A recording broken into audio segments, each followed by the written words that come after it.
Today is day 100 of the podcast, and maybe you could celebrate this mark by sharing the podcast with others and inviting others to start at day 1 and continue this journey with us.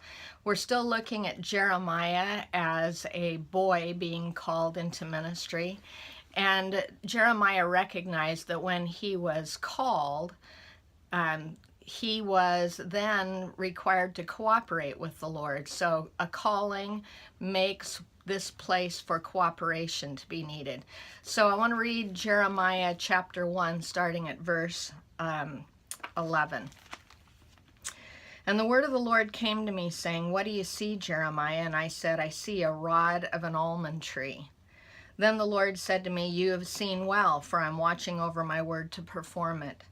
And then the word of the Lord came to me a second time, saying, "What do you see?" And I said, "I see a boiling pot facing away from the north." And then the Lord said to me, and then he goes on to give the explanation of that. So as we read this training, God is teaching Jeremiah to see, then to say, because he's going to send Jeremiah. And that same process is in place for us. Jesus models it in a similar way. We look at John chapter 5, verse 17 and then 19 and 20. But he answered them, "My Father is working until now, and I myself am working." Jesus therefore answered and was saying to them, "Truly, truly, I say to you, the Son can do nothing of himself unless it's something he sees the Father doing. For whatever the Father does, these things the Son also does in like manner. For the Father loves the Son and shows him all things that he himself is doing, and greater works than these will he show him, that you may marvel."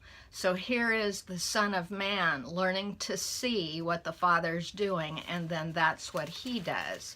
And then we also find John chapter 8, verses 28 and 29. Jesus therefore said, "When you lift up the Son of Man, then you will know that I am he, and I do nothing on my own initiative, but I speak the things as the Father taught me.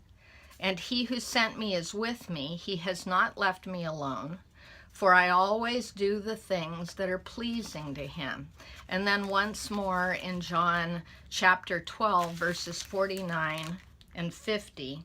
"For I did not speak on my own initiative, but the Father himself who sent me has given me command what to say and what to speak. And I know his commandment is eternal life.